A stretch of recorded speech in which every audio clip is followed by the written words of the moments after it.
What's going on, guys? Today I got the review of the AM Off-Road Armor Grille for the 2022 to 2024 Chevy Silverado. Now take note that this does not fit the ZR2 trim levels. Now before I get into the review, I do want to thank AM Off-Road for sending me out this grill and allowing me to be the first person to install this on my truck. Now with that being said, this is not a paid or a sponsored video. What I'm telling you is honest. Let's take a look at this grill. That looks good, don't it? They're claiming this is a ZR2 style grill. That's what it's advertised as. To me, I'm going to call it an OEM Plus grill. It does have a ZR2 feel to it. It still also has a feel like my OEM grill. The differences that I've noted is obviously the Chevrolet logo is gone. If you have the Chevy bow tie, that's gone. If you have the Chevy mini bow tie on the bottom, that's gone. And all the knurling across the front is gone as well. The material of this grill is made of a hard ABS plastic. This is a matte finish. I believe they do offer a gloss black finish.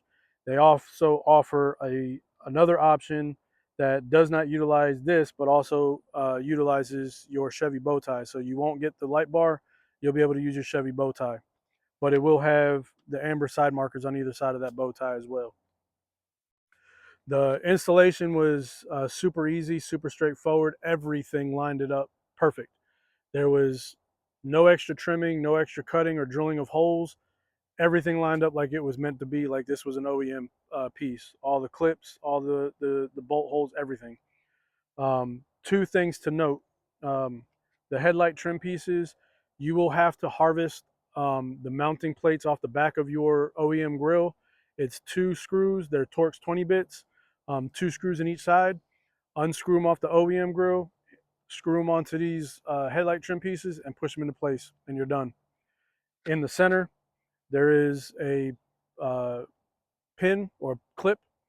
On the truck, there's a mounting plate, and it's got two holes. One of them's plugged up, one of them's not.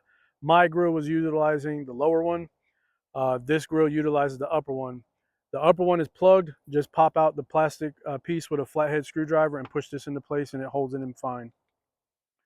The grill does come with the front mounting camera bracket, so if your truck does have the front mounted camera, you will be able to still retain that. Other than that, this grill is perfect. Uh, I don't have anything negative to say about it whatsoever, other than I wish I would have gotten this, or this would have came with the truck. It looks good. Let me show you these lights one more time. Yeah. All right. So that's what I have as far as my review. If you found this helpful, please comment below. If you want to see more videos, please like and subscribe for more content of my 2024 Chevy Silverado Overland build. If you'd like to see more photos and other content, check me out on Instagram at Mando_Outdoors. Again, thank you on AM Off-Road for sending this out to me and allowing me to install it and review it for you. Y'all have a good one, and thanks for watching.